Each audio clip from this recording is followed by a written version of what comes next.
As का revision कर रहे हैं, नियो क्लासिकल एज का। इस एज को हमने काफी डिटेल में पहले पढ़ रखा है और अब हम इसको रिवाइज करेंगे। अब आपको जो चीज समझनी है वो ये है कि नियो क्लासिकल एज जो है उससे थोड़े से पहले जो पीरियड था वो भी आपको जानना तो पड़ेगा। वो दूसरे नाम से पूछा गया है ना, but you have to know कि वो क्या है। और वो है हमारा कॉमनवेल्थ रेजीम, जिसको कि इंटररेग्नम कहते हैं, और प्योरिटन एज। जॉन मिल्टन वाला काल है ये, जॉन मिल्टन वाला काल है ये, और उसके बारे में हमको जानना पड़ेगा। नियो क्लासिकल से लगा हुआ एज है, इससे पहले का।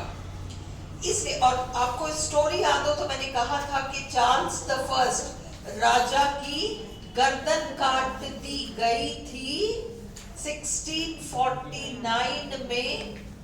पार्लियामेंट के मेंबर्स और आर्मी के इकट्ठे होकर ये योजना बनाई गई और राजा की गर्दन उड़ा दी गई। ये था जनवरी 1649। क्यों? क्योंकि राजा ने एक फ्रांसीसी राजकुमारी से शादी कर ली थी। फ्रांसीसी राजकुमारी से शादी कर ली, उसमें इंग्लैंड के लोगों को आपत्ति नहीं थी, पर इंग्लैंड में धर्म को लेकर एक बहुत बड़ा मुद्दा रोमन कैथोलिक्स और प्रोटेस्टेंट्स में चल रहा था। और राजा चार्ल्स द फर्स्ट की पत्नी जो थी वो रोमन कैथोलिक थी, और इंग्लैंड का स्टेट रिलीजन या राजधर्म प्रोटेस्टेंटिज्म था। इसलिए प्योरिटन एज धर्म में कट्टरवाद का काल है। धर्म में और नीति वगैरह इन सब में कट्टरवाद का काल है ये लोग बर्दाश्त नहीं कर पाए कि जब प्रोटेस्टेंटिज्म स्टेट रिलीजन है तो रोमन कैथोलिक धर्म का चलन क्यों अलाउ हो रहा है। और क्योंकि राजा अपनी पत्नी को रोक नहीं रहे थे और देश पर बहुत बुरा प्रभाव पड़ रहा था, लोग रोमन कैथोलिक रीति रिवाजों को प्रैक्टिस करने लगे थे, इसलिए ये कड़ा कदम उठाया गया और चार्ल्स द फर्स्ट की गर्दन काट दी गई। सुनो, आज ही हम रेस्टोरेशन पढ़ेंगे। अब भी चार्ल्स प्रथम की गर्दन काट दी गई, उसकी बेवा विडो और उसके दोनों बेटे, उनमें से एक बेटे का नाम आपको याद रखना पड़ेगा, चार्ल्स सेकंड।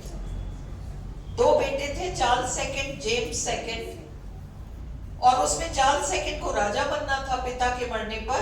राजतंत्र के होते, मोनार्की के होते उसे राजा बनना था, पर इंग्लैंड की जनता ने उसको कहा कि चुपचाप फ्रांस चले जाओ, ननिहाल जाओ तुम अपने।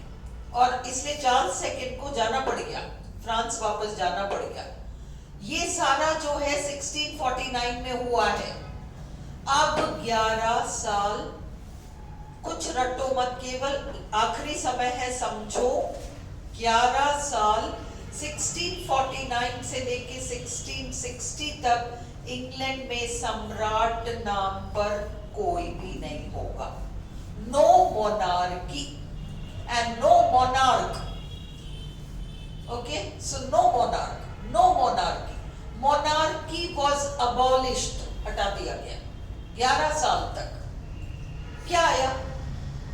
Rule of the protectorate. चौकीदार राजा प्रोटेक्शन देगा। तो अब वो पार्लियामेंट का जो हेड है, प्राइम मिनिस्टर ओलिवर क्रॉमवेल थे, वो लॉर्ड प्रोटेक्टर बन गए। मैं अपने आप को राजा नहीं कह सकता, मैं राजा तो नहीं हूं, पर मैं तुम्हारा रक्षक हूं, मैं लॉर्ड प्रोटेक्टर हूं। 11 साल इसका शासन चलेगा। अंडरस्टूड? 11वें साल में इसकी मृत्यु हो जाएगी, लॉर्ड प्रोटेक्टर।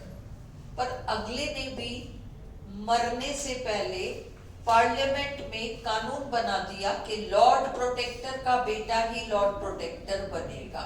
ले, राजा का बेटा राजा बनेगा, लॉर्ड प्रोटेक्टर का बेटा लॉर्ड प्रोटेक्टर बनेगा, तो फर्क क्या रहा? तो ये मर गया ओलिवर क्रॉमवेल और उसका बेटा रिचर्ड क्रॉमवेल लॉर्ड प्रोटेक्टर बन गया। बट वो तो बहुत सॉफ्ट स्वभाव का व्यक्ति था, राजनीति के लायक नहीं था, और इसलिए उसने तो त्याग पत्र दे दिया। त्याग पत्र देखते ही तो खलबली मच गई, अब वहां पे कोई तो चाहिए। तो इनको कुछ नहीं समझ में आया, तो 11 साल बीत चुके थे, 1649 से 1660 आ गया। इंग्लैंड की जनता ने तय किया कि उसको जो भगाया था ना अपन ने, फ्रांस, एग्जाइल, देश निकाला दिया था, एग्जाइल में भेजा था। Let us call him back, वापस बुलाते हैं उसको, और उसको कह देंगे सिंहासन पर बैठना है तो प्रोटेस्टेंट बन जाओ, और उसको तो सिंहासन चाहिए, तो वो यहां आ गया और वो प्रोटेस्टेंट बन गया और उसे सिंहासन पर बिठाया गया। छीने हुए अधिकार उसे वापस लौटाए गए। ये आपका रेस्टोरेशन है। रेस्टोर का मतलब पुनः स्थापित करना, पुनः लौटाना, ये मीनिंग्स हैं। कुछ मत रटो लिटरेचर में, क्वेश्चंस देख जाओ बस जल्दी से, अगर बातें समझ में आ गई। रेस्टोर वापस लौटाना, पुनर्स्थापित करना। तो चार्ल्स II का अधिकार छीना गया था 1649 में, वापस लौटाया गया है 1660 में। अब क्या हुआ? 3 चीजों का रेस्टोरेशन है। Charles II restored to the throne, yes, he was restored to the throne of England, absolutely. Second, monarchy was restored in England. monarchy को abolish किया था ना, monarchy was re-established, it was restored. तीसरा, कौन से वंश को बिलोंग करता था चार्ल्स II? Stuart dynasty. वो डायनेस्टी खत्म होने वाली नौबत आ गई थी ना। The Stuart dynasty was restored. रट्टो कुछ भी मत, समझो सब कुछ, आंसर कर लोगे। Understood? मैं तुम लोग के जाने से पहले इस लिटरेचर वाला कंटेंट जो है, इसका एक वीडियो बिल्कुल ब्रीफ में बनाऊंगी, मोटा मोटा इन चीजों को समझाते हुए, ताकि तुमको रीड ना करना पड़े, केवल तुम क्वेश्चंस देख के चले जाना, है ना। 22 तारीख तक मैं रेडी रखूंगी उसको। सो अब आपका 1649 से लेकर 1660 कॉमनवेल्थ पीरियड, इसका नाम है कॉमनवेल्थ पीरियड। इसी को इंटररेग्नम कहते हैं। और प्योरिटन एज, जो इससे भी पहले शुरू हो गया था, उसका आखिरी भाग भी इन 11 सालों में आ जाएगा। इससे पहले शुरू हो गया, बट ये 1649 to 1660 वाला पीरियड आपका प्योरिटन एज भी है। कट्टरता रहेगा, स्ट्रिक्टनेस रहेगी, ये सारा क्लियर है। प्योरिटन एज तो पहले ही शुरू हो गया था। 1642 में प्योरिटन्स ने थिएटरों को बंद करवा दिया। 1642 में खोला कब थिएटर्स को? 1660। ये चार्ल्स II जो फ्रांस से आया है, ये एक अय्याश किस्म का सम्राट था, और वहां फ्रांस में बड़ी ओपन स्टाइल ऑफ सब कुछ है। उनका ड्रामा अलग किस्म का, उनमें तो ड्रामों में प्रॉपर हीरोइंस होती थी, इंग्लिश ड्रामा की तरह नहीं जहां आदमी औरत का रोल प्ले करता था, ये सब नहीं होता था, है ना। सो इंग्लैंड में वो फ्रांस से लेटर इंट्रोड्यूस हुआ है, जहां औरतें ही औरत के रोल प्ले करती हैं। तो ये वो स्टाइल सारा लेकर आया, और इसने कहा नहीं, एक तो देखो मेरे को तो आदत है ड्रामों की, मुझे तो आदत है, तो इसलिए एक तो ड्रामा स्टार्ट करो। कोई बात नहीं सिद्धि, भूल गए होगे तुम लोग, साइलेंट कर लिया करो क्लास से पहले। तो वैसे ही अपने इतने शोरगुल है ना, बाहर शादी ब्याह सब तो यहीं से निकलते हैं, तो तुम लोग कम से कम मोबाइल बंद कर लो। तो इसलिए उसने आती डिमांड करी कि थिएटर वापस शुरू करो। अंडरस्टूड? तो अब 1660 में थिएटर्स वापस शुरू कर दिए जाएंगे। The Commonwealth period, interregnum, puritan as. Puritan as 1649 से भी पहले शुरू हो गया था। प्योरिटन लिटरेचर देखो क्या है फीचर्स। अब know these features properly. Puritan features अच्छी तरह जानो। Strong religious themes, strong religious themes, धार्मिक मुद्दों पर लिखते थे। स्पिरिचुअल एनलाइटनमेंट की, ये देखो ये एनलाइटनमेंट शब्द को देखकर कंफ्यूज नहीं होना, वो एनलाइटनमेंट अलग है जो बाद में आएगा, जिसका रोमांटिक्स वगैरह विरोध करेंगे, वो बात की बात है। ये तो धर्म के मामले में एनलाइटनमेंट, ये एक अलग चीज है। जानबूझ के मैंने ये वर्ड डाला यहाँ ताकि तुम कंफ्यूज ना हो, फर्क समझो। स्पिरिचुअल एनलाइटनमेंट प्योरिटनिज्म से लेना देना है, वो तो अलग एनलाइटनमेंट है, एज ऑफ रीजन एनलाइटनमेंट है ना, साइंटिफिक, वो सारा। प्योरिटन्स were not allowed to read fiction for entertainment. जब मनोरंजन के लिए तुम उपन्यास वगैरह ही मत पढ़ो, तो मनोरंजन के नाम पर ड्रामा देखने देंगे क्या? मतलब ही नहीं है, थिएटर बंद हो गए। विश्वास था गॉड इज ऑल पावरफुल, ईश्वर सर्वे सर्वा है, वहां तक तो ठीक है। वेंजफुल एंड एंग्री, हमारा भगवान वो है जो कि बहुत गुस्से में रहता है, बदला ले लेता है ना। तो हमारा ईश्वर एक तरीके से जैसे अक्सर छोटे बच्चों के पिता वगैरह होते हैं, कुछ कुछ वैसा है ये ईश्वर प्योरिटन एज का, है ना, सजा भी फटाफट देगा। ह्यूमन्स आर बेसिकली इविल, मनुष्य पैदाइशी दुष्ट है। A few people will go to heaven, थोड़े बहुत लोग स्वर्ग चले जाएंगे, बट अधिकतर तो देखो नरक ही जाएंगे। ये सब प्योरिटन फीचर्स है, रट्टो मत समझ जाओ। But most will go to hell. What kind of literature? अब इस काल का साहित्य कैसा होगा तुम खुद ही कल्पना कर लो।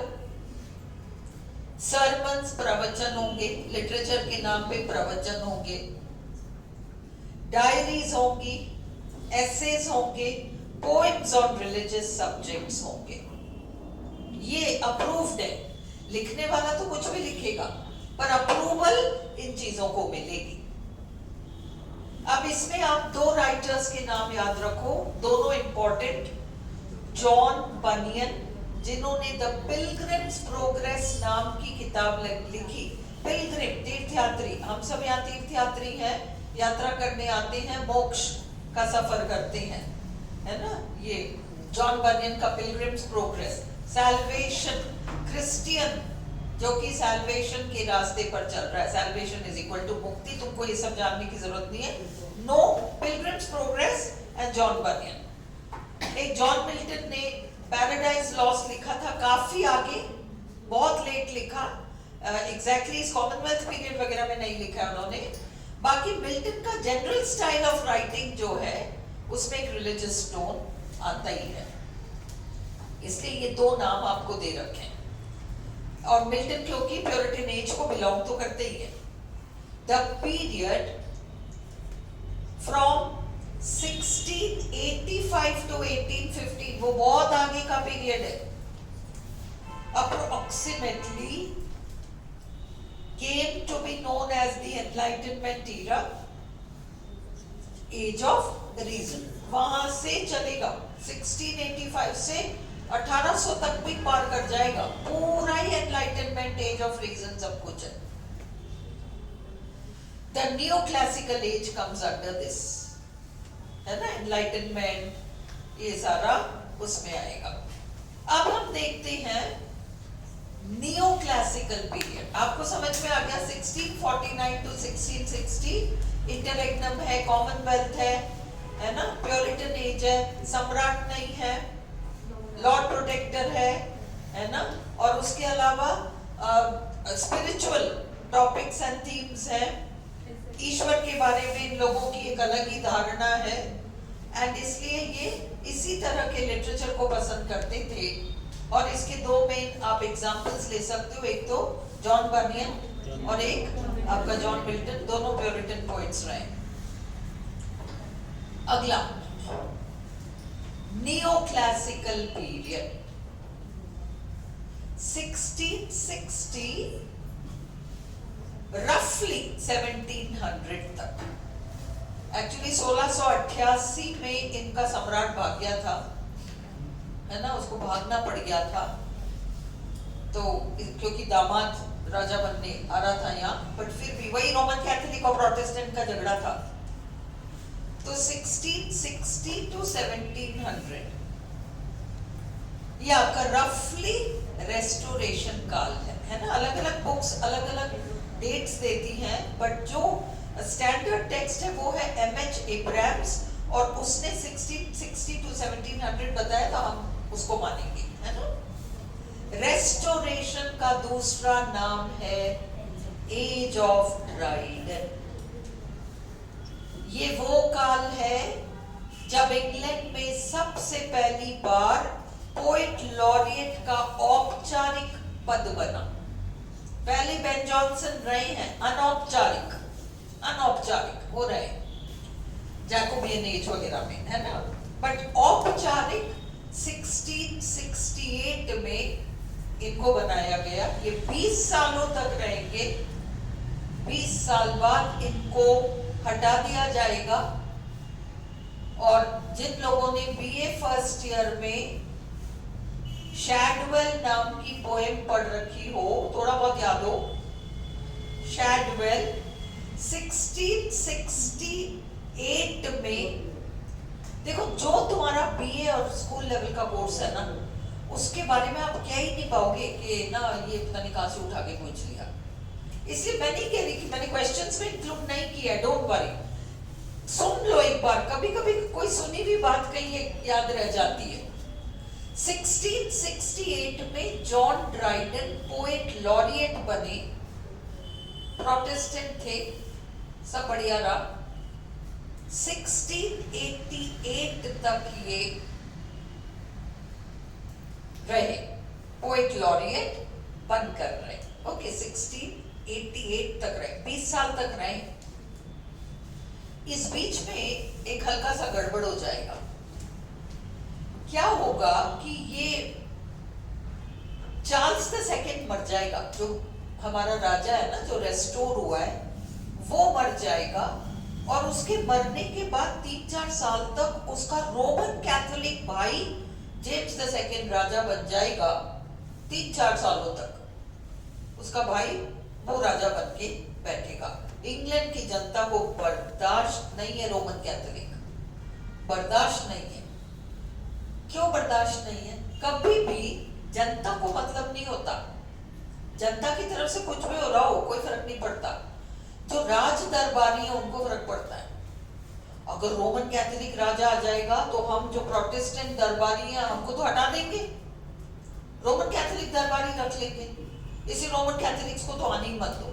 और रोमन कैथोलिक्स इंतजार करेंगे कि कैसे ना कैसे राजा रोमन कैथोलिक हो जाए तो ये प्रोटेस्टेंट दरबारी हट जाएंगे, हम दरबारी बन जाएंगे। ये खेल है। तो ये लोग नहीं चाहते थे कि वो भाई बने राजा, बट वो बन गया। तो इंग्लैंड की जनता ने कहा चलो कोई बात नहीं, ये औलाद तो है नहीं, इसके बेटे बेटे तो है नहीं, तो ठीक है ना, कोई बात नहीं, चलने दो इसको भी। तो बूढ़ा तो है ही, देखेंगे। उसके बुढ़ापे की औलाद हो गई, एक बेटा पैदा हो गया। फिर तो सब्र का बांध ही टूट गया और जनता ने तय किया अब तो बर्दाश्त नहीं करेंगे, इसको भगाना पड़ेगा। उन्होंने उस रोमन कैथोलिक राजा के दामाद को पकड़ा, विलियम ऑफ ऑरेंज, उसको कहा तू आजा, बस तुझे प्रोटेस्टेंट बनना पड़ेगा। उसने कहा मैं तो पहले प्रोटेस्टेंट हूँ, कोई दिक्कत नहीं। उसको और उसकी पत्नी को बुलाया गया और उन दोनों का राज तिलक किया गया और इसको रातों रात भागना पड़ गया।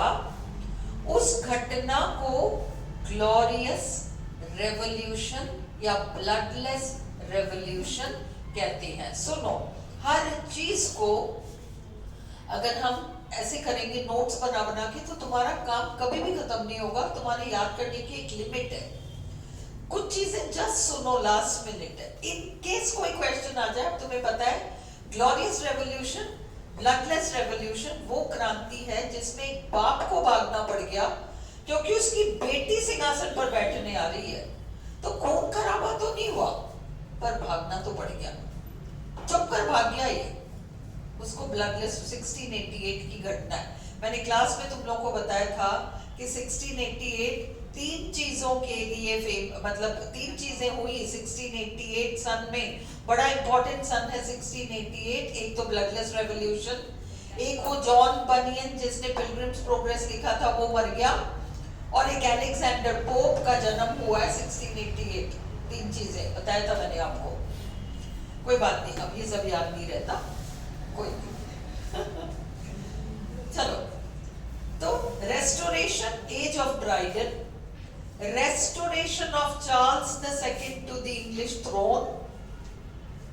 दूसरा, पुनर्स्थापित क्या हुआ? Restoration of the Stuart dynasty, ये भी मैंने अभी आपको समझाया। तीसरा, रेस्टोरेशन ऑफ मोनार्की, राजतंत्र वापस लौट कर आ गया 11 साल बाद। इस काल के बारे में आपको और क्या क्या पता होना चाहिए? ड्राइडन पहले औपचारिक ऑफिशियल पोएट लॉरिएट बने।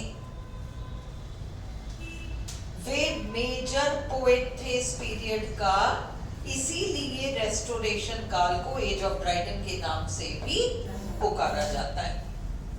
वे पोएट भी थे, ड्रामेटिस्ट भी थे और क्रिटिक भी थे, तीनों ही थे। ठीक है। थिएटर्स वर रीओपन्ड इन 1660। 1660 में थिएटर्स को वापस खोला गया। बंद कब किया गया था? 42। 18 साल याद रख लो। 1642 टू 1660 18 ईयर पीरियड है ये। अब ड्रामा पर एलिजाबेथन एज का प्रभाव खत्म हो गया। शेक्सपियर वाला ये सब खत्म हो गया। फ्रेंच इन्फ्लुएंस, और अब अश्लीलता आ जाएगा ड्रामा में। अब एक चीज याद रखो, इस काल में, रेस्टोरेशन काल में, दो तरह का साहित्य प्रमुख रूप से उभर कर आएगा। एक है वीरता वाला, हीरोइक ड्रामा, वीरता वाला ये ड्राइडन का दिया हुआ नाम है, हीरोइक ड्रामा। और उन्होंने अपने एक विशेष ड्रामा के संदर्भ में, द कॉन्क्वेस्ट ऑफ ग्रेनाडा के संदर्भ में ये नाम दिया था। हम करेंगे अभी, डोंट वरी। दूसरा, कॉमेडी ऑफ मैनर्स, लोगों की जीवन शैली को नाटकों में दिखाना। पति काम पे गया, यहाँ पत्नी पीछे से उल्टे सीधे काम करने के लिए निकलेगी। और किसकी पत्नी कितनी होशियार है ये इस बात पर डिपेंड करता है कि वो अपने पति को किस हद तक बेवकूफ बना के रखती है। उतनी स्मार्ट है उसकी पत्नी। ये है थीम, अश्लील है ना। ये है comedy of manners.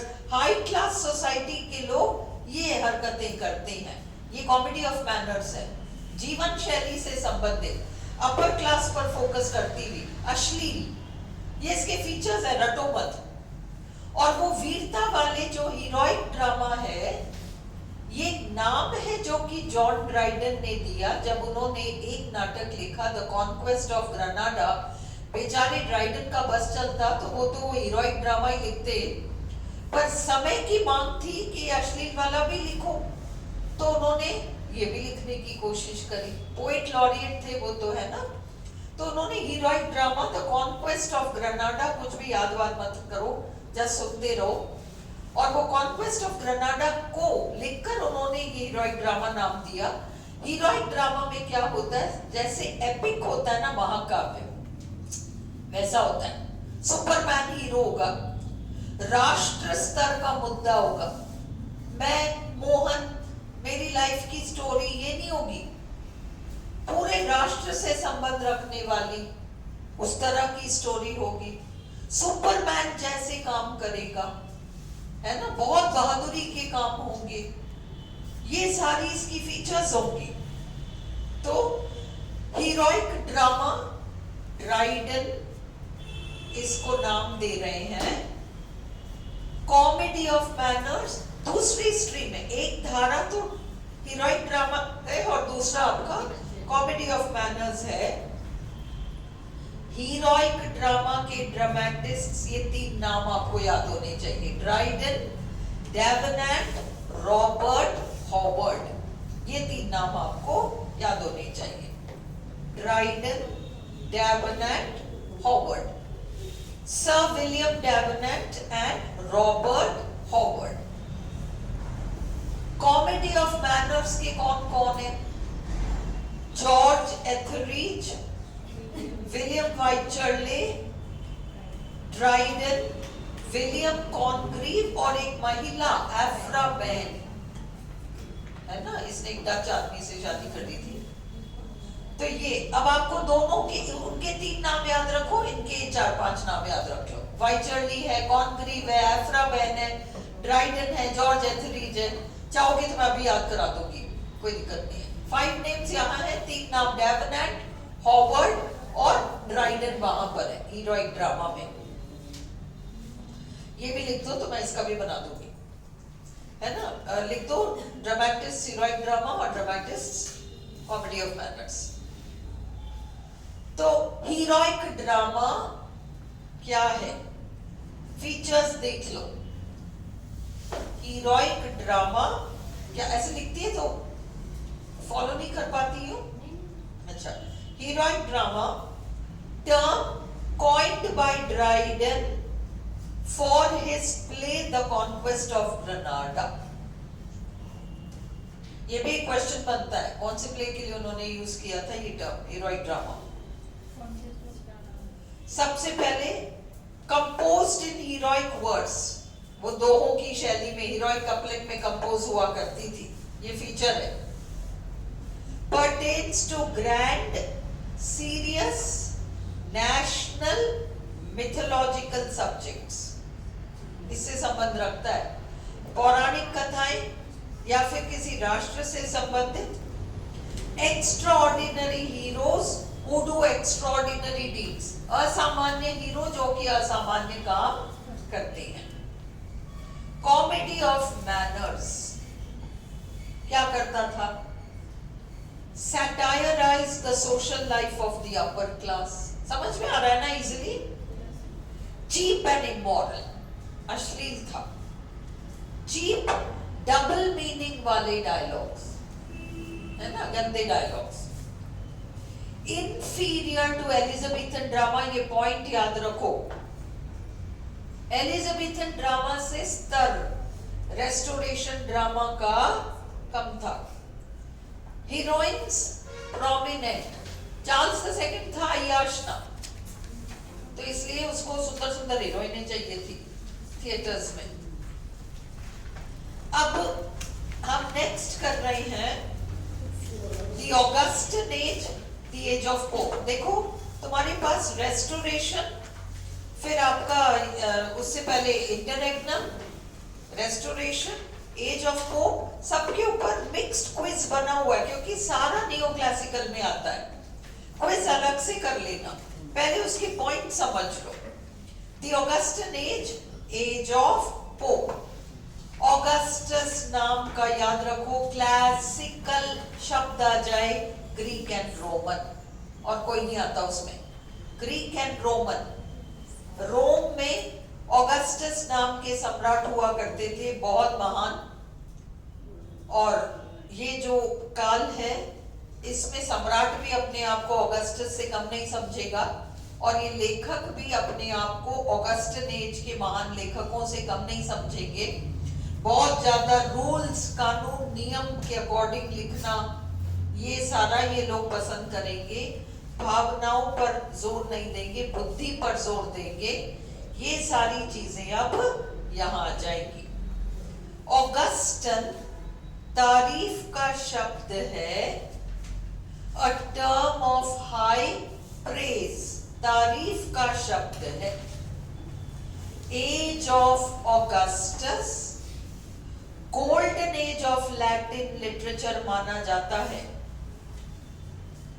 Term Augustan age सबसे पहले ऑलिवर गोल्डस्मिथ ने यूज किया।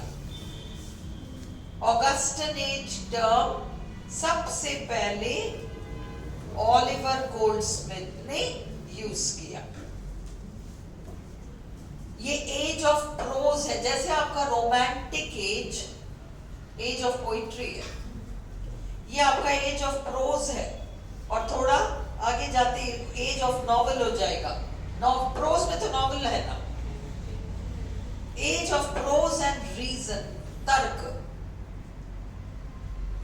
क्योंकि स्टार्ट हो जाएगा ना एज ऑफ पोप से। एज ऑफ सैटायर, व्यंग्य बहुत है। Town and city life as themes, गांव के साधारण लोग, ये सब थीम्स नहीं है। शहर में रहने वाले लोग, महलों में, हवेलियों में, इन लोगों की life. The heroic couplet, heroic couplet ज्यादा से ज्यादा यूज होगा। क्या होता है हीरोइक कपलेट? कपलेट का मतलब 2 लाइन्स, एंड प्रत्येक लाइन में 10 मात्राएं, 10 syllables, 2 lines, 2 lines of 10 syllables each, heroic couplet. Rise of journalism and periodicals, ये बहुत important है। पत्रकारिता, The Tatler and the Spectator, आपके BA सेकेंड ईयर में चलता था The Spectator Club, और एक और periodical essays, दोनों चलती थी। उनके writers Richard Steele, Joseph Edison, इन्होंने पीरियोडिकल लिटरेचर को बहुत बढ़ावा दिया। द स्पेक्टेटर एंड द टैटलर उस समय के 2 बहुत फेमस इस तरह की पत्रिकाएं हैं जिसमें एसेज छपती थी, निबंध छपते थे। इंटेलिजेंस, विट, हाजिर जवाबी होना। Fancy, fancy related to the intellect, बल्कि तुम फैंसी शब्द हटा दो क्योंकि तुम कंफ्यूज हो जाओगे। Intelligence, wit, not emotion, passion, fancy हटाओ यहां से। इमोशन और भावनाओं को महत्व नहीं देते थे। इंटेलिजेंस और विट, रीजनिंग, इसको महत्व देते थे। एज ऑफ प्रोज, किसने कहा ऑगस्टन एज को age of prose? Matthew Arnold ने कहा। आज ही याद कर लो घर जाके। मैथ्यू आर्नल्ड ने कहा कि इस काल में तो पोइट्री भी प्रोज के स्टाइल में लिखी जाती थी। पोइट्री बिकेम प्रोजाइक, पोइट्री प्रोज के या गद्य की शैली में लिखी जाती थी। इस काल के राइटर्स ने वर्जिल, हॉरेस, सिसेरो, तीनों रोमन्स हैं, इनकी स्टाइल को कॉपी करने की कोशिश की है। 4 great writers of periodical essays कौन थे? एक तो डैनियल डीफो, ओके, जिन्होंने रॉबिन्सन क्रूसो लिखा था। रॉबिन्सन क्रूसो की कहानी पता है? एक आदमी जो बहुत लंबे टाइम तक एक टापू पे अटक जाता है अकेला, और फिर कोई भी नहीं है वहां। Robinson Crusoe. Richard Steele, Joseph Addison और जॉनथन स्विफ्ट, गलिवर्स ट्रेवल्स का राइटर। ये 4 great writers, Daniel Defoe, Richard Steele, Joseph Addison, Jonathan Swift. Doctor J याद कर लो। Doctor J, Daniel Defoe, D.R. Richard Steele, D.R. J, Jonathan Swift और Joseph Addison. Major literary figures, है ना।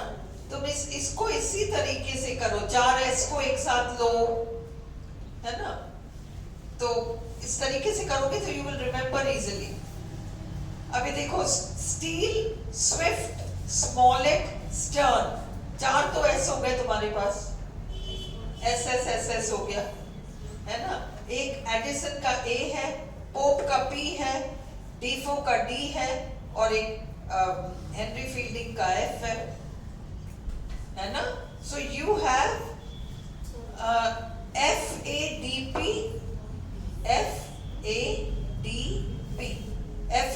हो गया फील्डिंग, एडिसन, है ना। याद ऐसे ही करोगे, नहीं तो ऐसे याद नहीं रहेगा तुम्हें।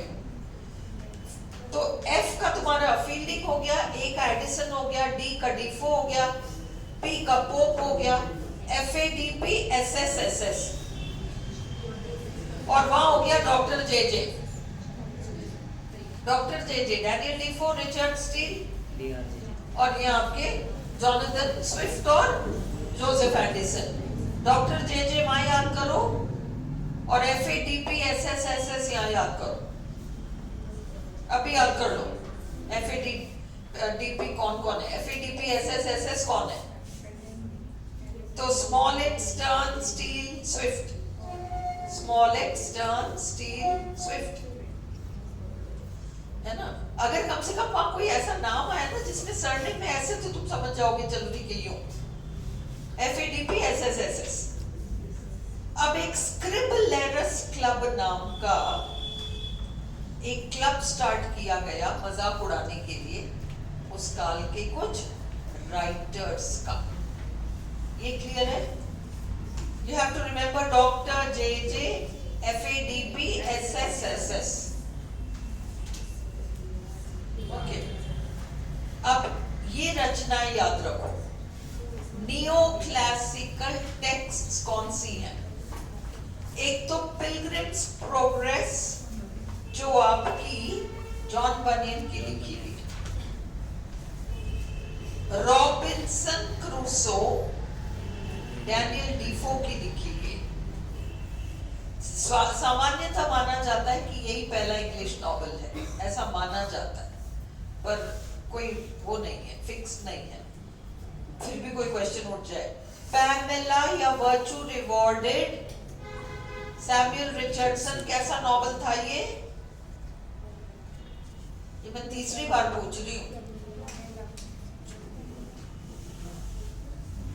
वर्चू रिवॉर्डेड या पैमेला बाय सैमुअल रिचर्डसन। कुछ लोग इसको अर्ली नॉवेल मानते हैं। एपिस्टोलरी नॉवेल,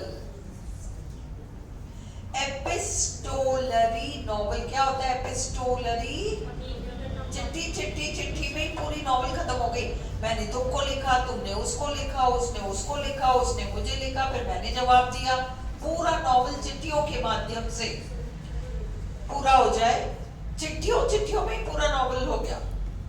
ये एपिस्टोलरी नॉवेल, एपिसल का मतलब खुला पत्र, EPISTLE, एपिसल का मतलब खुला पत्र। ये अलेक्जेंडर पोप ने दुनिया भर के एपिसल्स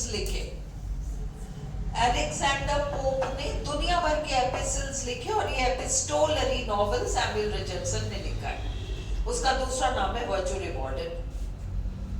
एक मालिक के घर एक लड़की काम करने जाती है, उस मालिक की माँ की सेवा करने। हमने स्टोरी सुनी थी, तुम लोग भूल गए हो, है ना। टॉम जोन्स, हेनरी फील्डिंग ने लिखा है। जोसेफ एंड्रूज भी नॉवेल है जो कि हेनरी फील्डिंग ने लिखा है। जगह दी थी मैंने, उस तरफ लिख दिया। टॉम जोन्स और जोसेफ एंड्रूज हेनरी फील्डिंग का है।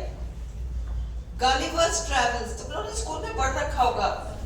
एक गलिवर नाम का आदमी है, जहाज में बैठ के जाता है, एक टापू पे अपने आप को पाता है कि ना उसको बांध दिया, और किसने बांधा है? चेंज के आदमी, उन्होंने इसको बांध दिया। इसको सोचते कोई राक्षस है, हम अपने राजा को बुला के लाते हैं,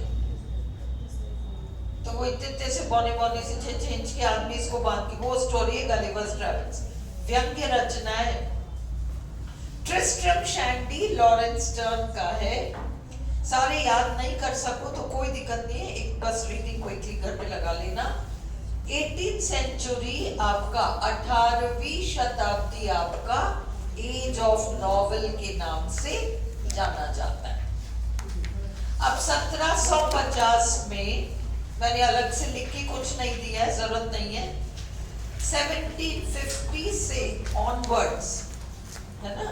अब हमने किया 1660 टू 1700 मोटा मोटा रेस्टोरेशन। 1700 से 1750 आपका ऑगस्टन एज हो गया, एज ऑफ पोप। और 1750 ऑनवर्ड्स जब तक न्यू क्लासिकल एज चलेगा वो एज ऑफ जॉनसन के नाम से जाना जाएगा। जॉनसन बहुत बड़े क्रिटिक रहे हैं, उन्होंने 52 कवियों के मुख्य कविताओं की आलोचना करके किताब लिखी है। वो सब you don't need to do, इतना आप लोग के लिए मोर देन इनफ है, ठीक है। अब इसको बंद करके इसी के ऊपर क्विज अगले वीडियो में हम करते हैं, तो वो मिक्स्ड क्विज है।